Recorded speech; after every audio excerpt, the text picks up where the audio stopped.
여러분 디아페 비누입니다. 디아페 비누.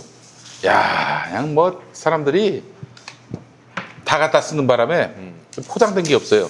너무 좋으니까. 출연자분들도 나오셔서 저거 무조건 하나씩 가져가셨어요. 난 계속 슬쩍해 가더라고. 맞아, 예. 맞아. 자, 그래요. 다른 제품들은 뭘 써도 샤워 후에 몸이 너무 건조해져서 금세 가려워지기 시작하는데 이 비누는 차이를 느낄 수 있는 수준으로 가려움이 덜합니다.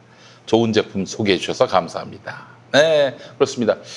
금방 건조해 주시는 분들, 촉촉한 피부 유지하고 싶으시면 디아페 비누 이용하시면 되겠습니다. 또 다른 구매 후기입니다. 예전에 네이버에서 구매해서 계속 사용하다가 다른 비싼 비누 선물 받고 갈아탔다가 저한테 안 맞는지 트러블이 계속 나더라고요. 그래서 김용민닷컴에서 다시 주문했어요. 디아페에 익숙해져서 몰랐는데 다시 디아페 비누 사용해 보니까 새삼 좋다는 걸 느낍니다. 좁쌀 같은 피부 트러블 나던 게 가라앉았어요. 네, 강력히 추천합니다. 김용민 파이팅 하셨어요. 제가 만든 것도 아닌데. 예. 자, 디아페 비누 정제된 유황을 원료로 사용합니다. 유황의 살균 효과로 습진이나 가려움증, 땀띠, 모낭충, 여드름 등에 효과적입니다. 자, 거기에 제주도산 마유 오일, 말액에서 얻은 기름입니다. 네. 자, 마유 오일을 사용해서 보습 효과가 정말 탁월합니다. 피부 건강에 이로운 성분들이 포함된 어성초를 원료로 사용하는데요. 단순 천연 재료가 아닌 발효 숙성, 무려 6주 동안 발효 숙성시킨 한방 재료를 사용해서 피부에 도움이 됩니다. 건조한 날씨, 환절기에 특히 좋은 디아페 비누를 김용민닷컴에서 가장 저렴한 가격에 만나보시기 바라겠습니다. 네. 자, 디아페 비누가 환경 보호에 조금이나마 동참하고자 박스 포장 없는 세트를 판매하고 있습니다. 아, 그래요? 박스 포장 3개 세트를 구매하실 경우 2만 원, 박스 포장 없는 비포장 3개 세트를 구매하실 경우에 1,000원이 저렴한 19,000원에 구매하실 수 있습니다.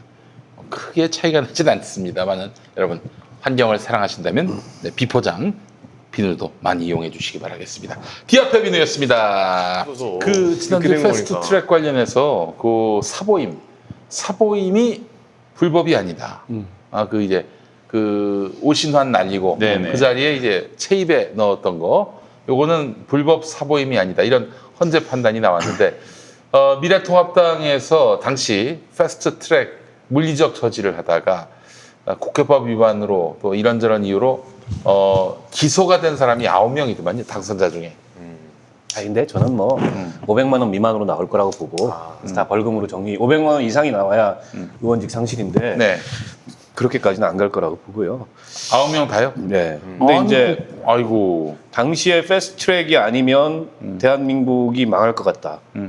이게 이제 뭐 패스트트랙을 그렇게 통과시킨 민주당을 중심으로 해서 그랬다가 여기는 패스트트랙이 통과되면 이 나라가 망한다. 이러고 막 싸웠어요. 결국에는 네. 이제 물리적 충돌까지 일어나고 그렇게 통과된 선거법은 그 뒤에 위성정당으로 거의 그렇죠. 막 이 허구화돼 버렸어요. 예. 그리고 그 당들은 없어졌어요 지금. 이게 저는 굉장히 허탈해요. 그래서 지금 뭐 패스트트랙으로 그 사람들이 처벌받고 안 받고 이런 거 별로 관심이 없고 관심이 없어요. 이 과정에 대해서 네. 역사적으로 나중에 어떤 평가를 받을지 좀 우리가 되돌아볼 필요가 있다 이런 생각이 들고요. 네. 정의당이 어쨌든 선의를 가지고서 이 대한민국 정치 개혁을 위해서 선거제도를 개혁하고자 했고 그걸 추진해 왔는데 뭐 결과는 이렇게 됐어요. 그 정의당한테도 전 책임이 없다고 생각하지 않고 분명히 책임이 있고.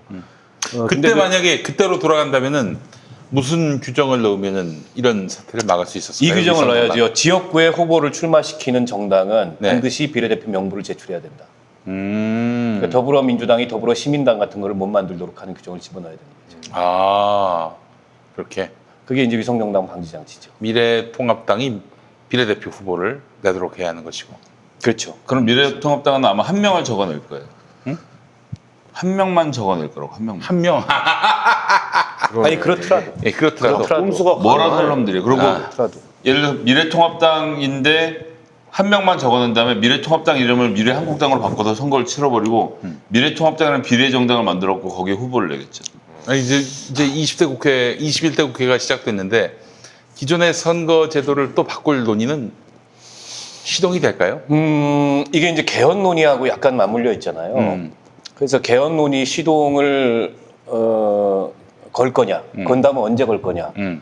근데 지금 민주당 전당대회가 8월인데 아마 개헌 얘기를 전당대회에 나오는 후보들이 전부 혹은 일부가 들고 나올 가능성이 높고 그리고 국회의장도 이제 5일날 선출되실 텐데 네.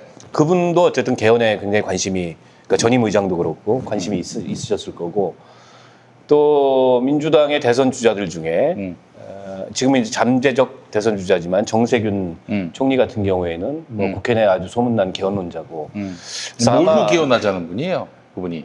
분권형 대통령제죠. 그래서 아마 그 선거제도 개혁 논의가 다시 이게 이 수면 위로 올라오려면 개헌 논의하고 맞물려서 올라오지 그 자체로는 아직 선거가 한참 남았기 때문에 한동안 뭐 바로 논의되지는 않을 겁니다. 저는 민주당이 지난 20년 동안 배워온 경험이라고 하면 잘 나갈 때 까불면 큰일 난다 였다라고 생각하고요. 그래서 지금은 오히려 굉장히 보수적으로 움직일 가능성이 높다. 그래서 코로나19 관련된 대책들과 경제 정책을 중심으로 당이 팀워크를 만들어서 가지 여기서 내가 개헌하겠다고 튀어서 살아남을 수 있는 구조가 아니라고 생각합니다. 아마 그런 식으로 이 문재인 대통령 집권 하반기에 다른 얘기가 나오게 만들어서 코로나19 정책 말고 딴 얘기로 얘기가 돌아가게 하면 그 사람이 당원들로부터 선택을 못 받을 거기 때문에 저는 오히려 당분간 좀 잠잠하게 그냥 이 정말 막 먹고 사는 문제에 천착해서 싸움을 하려고 들 것이고 민주당이 지금으로부터 10년 전에 비해서는 먹고 사는 문제에 대해서 이야기할 수 있는 그 능력이 근육이 많이 생겼어요. 그래서 이제 그 문제를 가지고 본격적인 토론을 하는 과정을 만들려고 할 것이다. 왜냐하면 딱히 선거제라는 게 지금 바꾼다고 해도 큰 득을 볼 게 없거든요. 저는 요즘 제가 봤을 때 제 짧은 생각이긴 하는데 요즘 하는 거 보면은 민주당이 보수당인 것 같아요. 이 방향 자체가. 뭐 점차적으로는 그렇게 되어 가겠죠. 민주당이 지금 지지를 받고 있는 스펙트럼 자체가 진보 진영만에 있는 것이 아니기 때문에 보수분도 꽤 많이 넘어온 것 같아요. 사실은 예, 예. 이렇게 방향이 넘어가면 왼쪽에 공간이 열리고 원래 뭐 예전부터 이게 뭐 30년 전부터 하던 얘기인 건데 그 당시에 새누리당을 소멸시키고 민주당을 오른쪽으로 밀어내고 나면 진보정당에게 왼쪽 공간이 열린다라는 이야기들을 많이 했었거든요. 근데 이제 이것의 전제 조건은 지금은 정의당이고 뭐 정의당을 딱 특정해서 드리는 말씀은 아닌데 진보 진영과 진보 정당이 이 나라 살림의 왼쪽을 맡아서 할 수 있을 것 같은 능력과 이 신뢰를 쌓아가면 민주당은 자연스럽게 오른쪽으로 전 넘어갈 거라고 생각합니다. 왜냐하면 우리나라의 저 유튜브 보고 있는 태극기 부대를 포함한 저 미래통합당은 보수라고 부를 수가 없어요. 그렇게 불러서 안 됩니다. 이제는 그런 말이 나올 만해요. 예, 지금도 무슨 중국 공산당이랑 뭘 해갖고 투표 부정을 하고 있다는 얘기를 하는 사람이 지지를 받고 있는 정당이 어떻게 그게 대한민국 정당이라고 할 수 있겠습니까? 그러니까 그분들이 지지를 못 받는 건 갖고 있는 이념이 극단적이어서이기도 하지만 네. 쉽게 얘기하면 촌스러워서입니다. 촌스럽고 촌스럽다. 무식해서입니다. 도무지 이 사회가 어떻게 변화하고 있고 그리고 변화한 사회에 무엇이 필요한지 고민을 하지 않아요. 네. 계속 똑같은 주장만 반복하고 있는 거고. 근데 이제 민경욱 같은 사람이 선거 부정 얘기하면서 저기에 올라타는 이유는 뭐냐면 거기에 이제 자기 정치 공간이 있기 때문에 그런 거예요. 그래서 그들 세계의 얼굴이 되고자 하는 욕망을 지금 민경욱은 드러내는 거라고 저는 보고. 전 머릿속으로 부정선거라고 생각할 가능성이 영에 수렴한 거라고 봅니다. 아, 진짜? 예. 그들의 얼굴이 되고자 하는 거고 그렇게 해서 또 자기 정치 기반을 다지고 아니 조원진처럼 예. 사실은 별 존재감도 없던 예. 그리고 실력도 없는 이런 사람이 박근혜 탄핵을 계기로 그 태극기 부대에 무슨 영웅이 돼가지고 우리 대한애국당 만들고 우리 공화당 만들고 이번에 낙선은 했지만 근데 그런 거 하고 싶은 거예요. 민경욱 같은 사람은 저는 그렇게밖에 보이지 않고 이 사람이 이제 선거 부정 막 그래가지고 뭐 이런저런 황당한 주장들을 하고 이러려면 자기의 정당성을 입증하기 위해서 막 밤새도록 고민도 하고 연구도 하고 뭐 이래야 될 거예요. 근데 뭐 지하철 타고 다니고 뭐 전자레인지 돌리고 뭐 이런 얘기 갑자기 트위터 올린 거 보고서 예. 아 이제 또 이제 자기 이미지를 어떻게든지 만들려고 그래서 이제 그들을 기반으로 일종의 이제 이미지 정치를 하려는구나 이렇게 보이더라고요. 아니 나는 그 얘기하고 싶어. 변희재처럼 아주 극단으로 가서 강용석처럼 극단으로 가서 도대체 뭐가 남았냐 이거야. 가로세로 연구소가 남았죠. 아, 그 저기 아니 그거 한 달에 얼마씩 버는데 그걸 아니 자본주의 뭐 사회에서 좋아요. 수십만의 그것 때문에 그 돈 아니 그것 때문에 무슨 아니, 말씀이에요? 사건 수임도 많이 될 거야. 아니 지금 뭐 집에 금괴 묻어졌던 소문이 사실이구만. 돈 아니, 보기를 돌같이 하네. 우리 저 작은 방에서 유전이 터졌어요. 김용민 TV는 우리한테 넘긴다는 소문이 있어. 아니 근데 제가 그 고수하시는 분 유튜버 가서 한번 같이 방송해본 적 있거든요. 진짜 슈퍼챗이 어마어마하게 터집니다. 아 거기는 어마어마하죠. 기본적으로 와, 50만 원으로 시작해요. 형님, 그거 50만 진짜 원. 깜짝 놀랐어요. 나는. 네. 아니 1000단위까지 가요. 1000단위까지. 그러니까 저기 엄청 나도 터져요. 저 어떤 진보 유튜버는 아이 보수로 전향할까 돈이 더 떴는데 본인 얘기 아니죠? 아니죠. 나야 뭐 그 진보 유튜버가 그 나 전향했다 하면서 우파로 가면은 저 쳐주나 봐. 엄청 안 쳐줘. 터져요. 깜짝 놀랐어요. 안 쳐줘. 안 쳐줘요? 걔들도 사선 검증을 합니다. 아 그래요? 이 새끼 이거 위장 전향이다. 아직도 하태경이 빨갱이 소리 들어요. 소송을 당해도 좋아하는 게 소송 당하면 소송금이 소송을 배상금을 덮고도 남거든요. 그렇기 때문에 빌런이 되는 게 네임밸류가 올라가서 인지도가 올라가서 모든 사람들이 나를 알고 나한테 슈퍼챗을 쏴주는 환경만 만들면 그러니까 지금 부정선거 얘기가 많이 나오는 가장 큰 이유는 보수 세력이 갈라져 있는 이유는 놓고 비교를 해봤더니 부정선거라고 주장하는 쪽에 슈퍼챗이 훨씬 많이 들어온다는 거예요. 아 그래요? 그러면 중간에 있던 사람들 중에 이쪽으로 넘어간다는 거지. 어차피 한번 빨아먹으려고 가는 건데 이런 생각으로 움직이고 있기 때문에 점점 더 확증 편향으로 옮겨갈 수밖에 없는 거고. 그래서 아마 조만간 가로세로 연구소에서 네. 김용민 TV를 M&A 하려고 그러지 않을까. 아 그래요? 적대적인 수합. 아유, 자 강영석 그 사람 어떻게 그렇게 됐나? 아유, 안타깝네. 근데 정말. 그런 세간의 평가만 무시할 생각을 하면 또 그 나름의 행복함을 느끼면서 살 수도 그러니까 있어요. 그 세계가 있는 거지. 자기들의 세계가 있고 자기들의 내 주변에 한 20명만 나를 인정해주고 나를 좋아해주고 내 주머니에 돈이 마르지 않으면 인생 살만한 거지 뭐. 그렇지. 뭘 대단한 사회정의를 구현하겠다고. 아 그래도 어떻게 저기 자기 소신을 바꾸나요? 난 그 참 이해를 할 수가 없어. 그분 수신 바꾼 적은 없어요. 그 수신 아니 그대로죠. 아니. 그 지금까지 소신을 바꿀 만한 액수를 제한받지 못해봤기 때문에 아 그래요? 알겠습니다. 저 반성했습니다. 참 예. 궁금하다. 얼마를 제한받을지. 아 그래요. 네. 자 알겠습니다. 저기 이제 국회가 이제 개원을 하고요. 본격적인 이제 또 개혁 드라이브가 걸릴 상황에 놓였는데 당대표 이야기 좀 하면 안 됩니까? 김태년 원내대표 예, 아니요. 그 이제 당대표 선거. 당대표 선거. 누가 나오실지 아직 멀었는데 뭐. 아직 멀었나요? 이낙연, 네. 우원식, 홍영표 그리고 누구야 또 저 김부겸. 우리 건데 정의당 혁신위가 활동을 4달 정도 하나요? 3달. 세 우리도 달. 아직 멀었어요. 그럼 아니 뭘 멀어? 그럼 3달에 벌써 당 대표 나올 사람들은 신발끈 메고 있겠구만. 윤곽이 후보군 좀 그려졌겠네요. 얘기해 주세요. 근데 이제 아무도 모르는. 심상정 대표 나오세요? 심 대표는 이제 물러나는 당 대표인데 자기 임기를 1년 줄여서 네. 물러나는 건데 또 출마할 리가 없죠. 음. 그리고 아직은 뭐 윤곽이 보이질 않아요.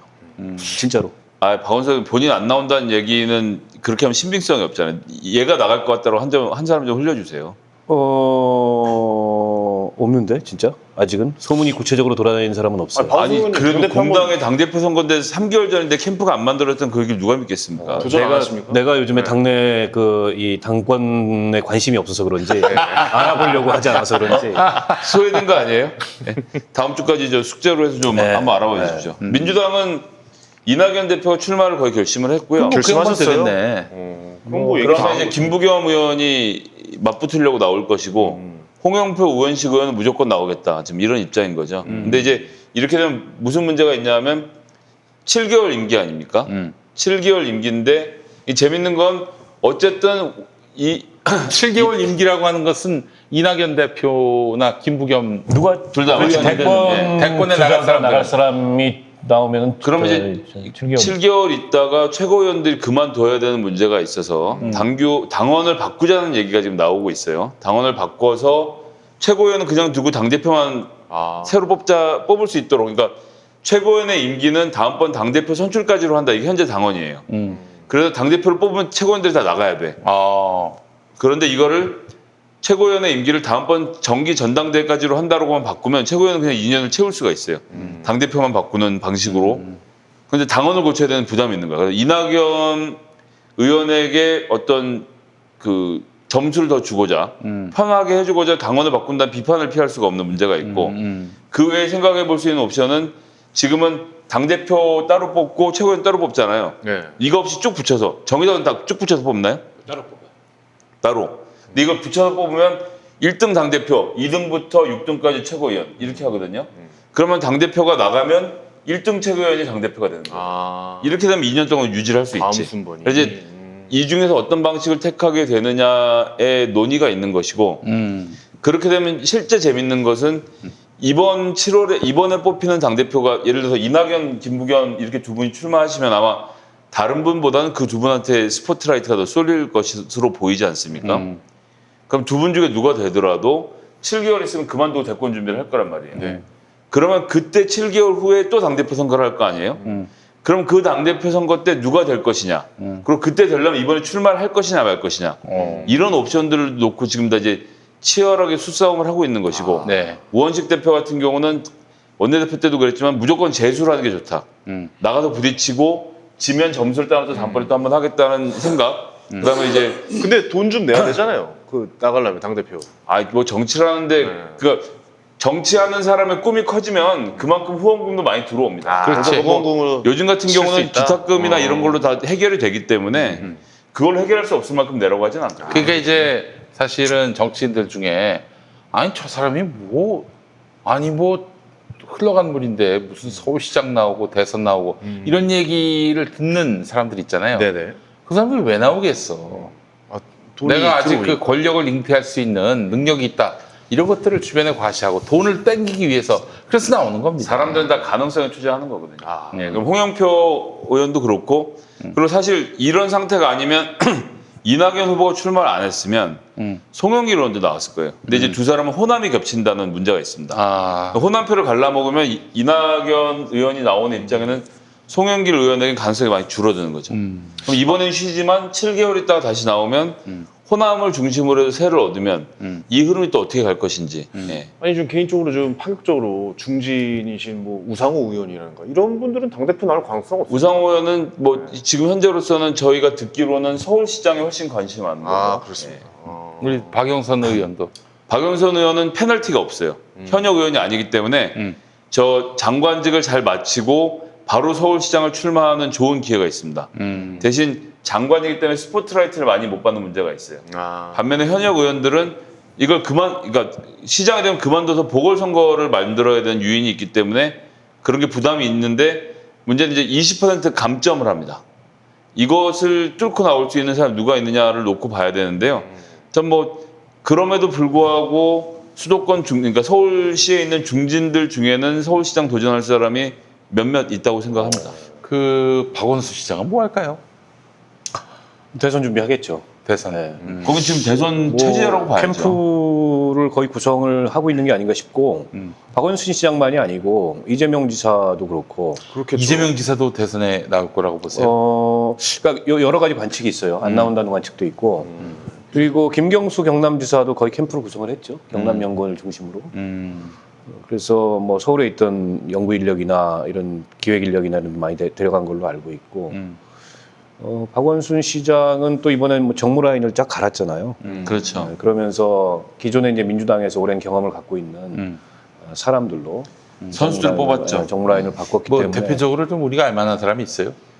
비서실장으로 고한석 그 민주연구원 부원장을 했었고 빅데이터 분야의 우리나라 전문가고 그 비서실장으로 갔고 그 밑에 정무보좌관으로 최병천 보좌관이라고 민병두 연실부터 정책통으로 아주 유명했던 분이 또 영입돼서 들어갔고 그런 식으로 실제 이제 시민사회에 있는 사람들이 조금 뒤로 물러나고 민주당에서 선전수전 겪은 사람들이 전면 배치되는 형태로 해서 시동을 걸고 있죠. 그리고 박원순 시장계라고 할 수 있는 그 의원들이 꽤 당선됐어요. 이번에 많이 됐어요. 이번에 이형, 젊은 친구들 민병도, 많이 됐어요. 네. 천준호, 예. 천준호 이제 비서실장도 했었으니까. 예. 그래서 기동민 의원. 지난번 대선에 비해서는 원내 기반도, 국회 내 기반도 조금 갖춰졌다고 그렇군요. 보고.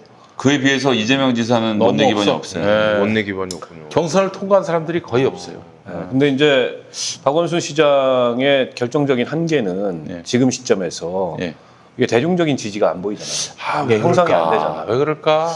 근데 뭐 훌륭한 사실 분인데. 근데 예. 잘 그렇게 아주 강렬한 이미지가 없어요. 그러니까 뭔가 박원순 큰 시장에 대한. 거를 딱 이렇게 와닿는 게 없죠. 그러니까 이낙연 총리는 이제 게. 총리로서의 어떤 그 역량 또 이런 것 때문에 이제 평판이 높아져서 오늘 저렇게 간 거고 사실은 한 뭐 총리 되기 전만 생각해 보세요. 한 번도 대선 주자로 거론이 안 됐던 인물입니다. 그렇죠. 이낙연이라는 인물은 전라도, 전남지사 할 때도. 전라도 쪽에서만 이제 선출이 되셨던. 그래서 이제 자리가 만든 거지 좀 거품이 있다 이런 평가도 일부에는 있기 때문에 최종적으로 가봐야 할 것 같고. 근데 박원순 시장은 벌써 시장을 3선, 뭐 첫 번째는 보궐 임기였지만 네. 꽤 오랫동안 시장을 했잖아요. 그리고 지난 대선도 경선 과정에 출마를 했는데, 근데 도무지 이게 이 평판이 형성이 안 돼요. 한때는요, 박원순 시장이 문재인 대통령보다 지지가 높았던 적이 있었어요. 그러니까 문 대통령이 대통령 되기 전에 민주당 경선 주자 1위 했던 적이 있었습니다. 근데 이게 계속 내리막길을 타면서 이게 또 그 행정가로서의 역량이나 역할이 자꾸 이재명 지사하고 비교가 되면서 이재명 지사의 그 엄청난 이슈 메이킹 능력과 그다음에 아주 기동적이고 신속한 이런 뭐 그 결단력, 집행력 이런 거하고 좀 비교가 계곡을 그냥 되면서 싹 털어버리고. 그 상대적으로 좀 평가가 안 된 측면이 있고, 근데 사실은 서울시 행정도 굉장히 안정감 있는 행정이고 박원순 시장이 서울시 행정의 소프트 파워랄까요? 이런 것들을 굉장히 많이 바꿔놨어요. 근데 그런 게 잘 평가를 못 받고 있는 게 그건 사실이고. 정치가 아니니까.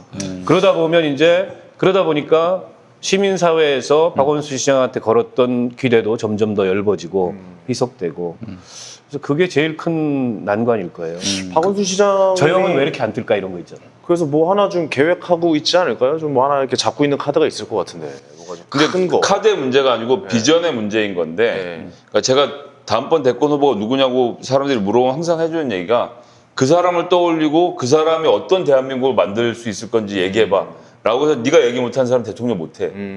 라는 것이 제 생각입니다. 그러면 박원순 시장의 손가락 끝이 어디를 향해 가고 있는지를 본인이 설명해야 하는데 아직 거기에 대한 설명이 부족하다는 생각이 들고요. 예. 이재명 지사는 어쨌거나 기본소득이라는 본인 아젠다를 잡아놓고 그걸 지금 갈고 닦는 중이고, 그 김경수 지사도 지금 말씀하신 것처럼 경남연구원을 대폭 강화했는데, 이게 재밌는 게 박원순 시장은 민주당 경험이 있는 인사들을 중심으로 정무 라인을 대폭 교체하면서 대권 준비를 하는데, 김경수 지사는 상대적으로 젊은, 그러니까 소장 파악자들을 많이 모으고 있어요. 여기저기서.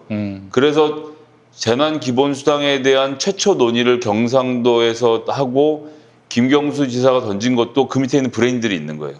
그런 사람들과 토론을 통해서 이 정책을 내밀어 놓고 자기는 50%만 주는 정책으로 실제로 해보고, 야 이거 해보니까 한 달이나 걸리니까 못 쓰겠더라. 대통령 그렇게 하시면 안 된다라는 제안도 구체적으로 해가는 과정들이 있었던 거거든요.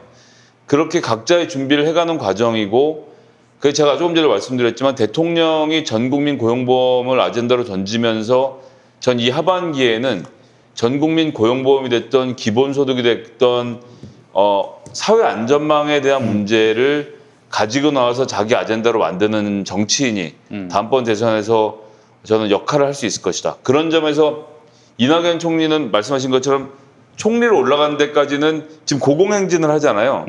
이게 대통령이란 모선에 딸려 있는 글라이더인 건지.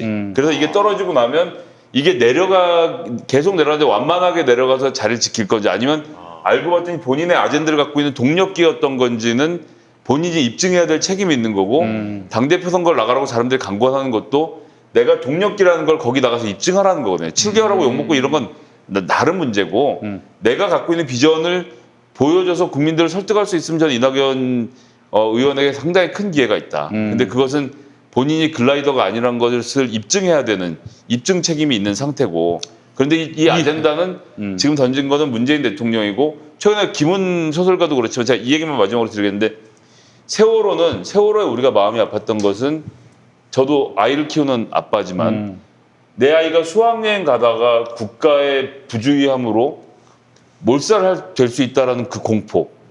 그러면 돈이 얼마가 들어도 좋으니 이것을 바로잡아야 된다는 전국민적 합의가 이루어졌던 거죠. 그렇죠. 근데 지금 산업재해로 2,000명이 넘는 사람들이 일터에서 목숨을 잃고 있고, 실질적으로 그냥 현장에서 목숨을 잃는 분들이 800분이 1년에 넘는데 이 문제가 해결이 안 되는 것은 나는 노동자가 아니고 나는 비정규직이 아니니까라는 사람들의 인식이 있는 거거든요. 그러니까 나는 정규직이니까 전 국민 고용보험 필요 없어. 이제 이런 인식들이 이제 많이 깨진 상태로 네. 온 거란 말이에요. 그리고 이제 이게 사회적 아젠다로 떠오르는데 이게 얼마나 국민들 마음속에 박힐 수 있도록 만들어내느냐. 전 이 과제를 풀어내는 사람이 다음번 대권에 가장 가까이 접근할 거라고 그렇게 좀 예측을 해보겠습니다. 민주당에서 대선 후보 얘기하니까 한 4-5명 그냥 나오네요. 예, 좀 이야기해 그렇죠, 보니까. 지금은. 예, 예. 근데 이제 재판에 걸려 있는 분들도 많아서 좀 지켜봐야 됩니다. 결과 예. 어떻게 날지 봐야겠네요. 그래요. 우리 의원님은 뭐 대권 주자, 다음 대권 주자는 누가 될 것이다. 대권은 다음에 이 사람이 가질 것이다. 글쎄 뭐 아직 알 수 있겠습니까? 근데 네. 이제 새로운 시대상이나 그 새로운 어떤 비전을 제시하는 사람이 나오겠죠. 그러니까 이게 사실은 지난번 대선은 굉장히 특수한 상황이었어요. 전 정권이 탄핵된 위에서 그리고 이미 그때 이제 문재인 대통령은 재수생이었고 민주당 내에서 뭐 문재인 이외에 대선 후보가 다른 사람이 될 거라는 예상도 전혀 하지 않았고 자연스럽게 그렇게 갔는데 이제 문재인 정부 5년을 보내고 나서 그리고 민주당이 177석이라는 이제 거대 여당의 이 위용을 갖추고 난 이후에 거대 네. 여당의 모습을 갖추고 난 이후에 대선은 그야말로 새로운 시대상, 새로운 어떤 국가 비전, 새로운 어떤 삶의 비전 이런 거를 제시하는 리더가 나와서 대통령이 되지 않을까. 그러니까 사실은 저는 지금 대선 주자로 일컬어지는 분들도 다 그런 점을 의식하고 이제 그런 의제를 만들기 위해서 준비를 하고 있다고 생각해요. 네. 지금 뭐 기본소득 얘기도 나왔고, 그다음에 최근에 이제 뭐 정의당에서 총선 때 종합적으로 제안했던 그린 뉴딜에 대해서도 그 경남에서 김경수 지사가 뭐 얘기하신 대로 경남연구원 중심으로 뭔가 이게 자기 비전화 해보려고 굉장히 노력을 하고 있고, 박원순 시장도 전국민 고용보험제도 단지 그냥 뭐 단계적으로 뭐 특고 추가하고 예술인 추가하고 이게 아니라 정의당에서 얘기하는 것처럼 이 취업자 소득보험 형태로 새로운 사회 안전망으로 이 재편하는 문제에 대해서 관심을 가지고 뭐 세미나도 하고 뭐 그 저 연구자들도 만나고 그러고 있는 걸로 알고 있어요. 이게 다 이제 결국 다음 대선은 누가 새로운 시대상과 새로운 비전을 제시하느냐 여기에 달려 있다 이런 판단들을 갖고서 움직이는 게 아닌가 싶어요. 저는 알겠습니다. 그런 경쟁이 일어나는 건 좋은 거라고 봅니다. 네. 자, 저쪽에서는 뭐 그런 경쟁이 있을 것 같지 않고 또 대선은 뭐 보나마나가 아니겠나 하는 생각이 듭니다. 뭐 예단하지 말라고 하는데 예단은 좀 예. 아니야. 너무- 없어 저쪽이. 없는데 어떻게? 하늘에서 뚝 떨어지지 않는 이상은 없어. 근데 예. 이제 다음번 대선에서 미래통합당에게 재앙인 것은 2018년 지방자치단체장 선거 때 시의원, 구의원, 도의원까지를 민주당이 싹 쓸었지 않습니까? 경기도는 지금 90몇 %죠 아마. 네. 그 사람들이 남아 있어요. 그리고 그 사람들이 다 현역 의원으로 선거운동을 준비하면서 대선을 치르고 이게 약간 그러네. 기초공사였네요. 국회의원도 네. 180명을 깔아놓고 선거를 치르기 때문에 대선 개개인 후보도 중요하지만 결국 지역에서 얼마나 이 받쳐주느냐의 그렇죠. 차이가 크게 나는데 활동을 어떻게 해주느냐. 그러니까 미래통합당은 정말 날고 기는 후보가 나와도 말 그대로 완전히 바람으로 세상을 뒤집어야 되는데 이 지역에 뿌리를 내리고 있는 이 정규군들, 이 보병들의 숫자를 지금 무시할 수가 없다. 그런 것도 미래통합당에게는 굉장히 불리한 조건. 정말 핵폭탄급이 나와야 되는데 핵폭탄급이 나오기 쉽진 않죠. 그 진짜 근데 핵폭탄을 만약에 개발하는데 몇 년이 걸려. 예, 그렇게 갑자기 나올 수가 없어요. 미래통합당이 만약에 다음에 여당이 되면은 깝깝하겠어요. 의원님 지금 예를 들어서 지금 우리가 모르는 사람 중에 다음번 대통령이 나올 수 있다. 이거 어떻게 생각하세요? 그럴 가능성이 없죠. 예, 없어. 이제 그런 가능성은 아니 없어요. 대통령도 그렇고 당 대표도 마찬가지인데 나왔던 사람이 나오고 그리고 나왔던 사람들 중에 당선이 됩니다. 그러니까 이제 뭐 김세현, 홍정욱 정도를 제외하면 40대에도 기대해 볼 만한 사람이 없다라고 저는 생각하는 아니 이제 거예요. 김세현, 홍정욱도 다 국회의원들을 했던 사람이고 그러니까요. 모르는 사람이 아니기 때문에 갑자기 하늘에서 뚝 떨어진 인물은 대통령 중에는 없어요. 정치에서는 쉽지 않습니다. 쿠데타를 일으키지 몰라도 아니, 쿠데타를 어때요? 일으켰다면 몰라도 해외에서 용병을 수입하는 거야. 이건 어때요? 외국 사람은 아예 그냥. 외국 사람? 그래요. 네. 뭐 출마 오바마 같은 사람. 출마를 말도 안 돼서 그냥 한번 던져봤어요 그냥. 네, 그래요. 예, 끝날 때 돼서 한번. 자, 마치겠습니다. 네, 네. 자, 정치부심 다음 주에 뵙겠습니다. 고맙습니다. 감사합니다.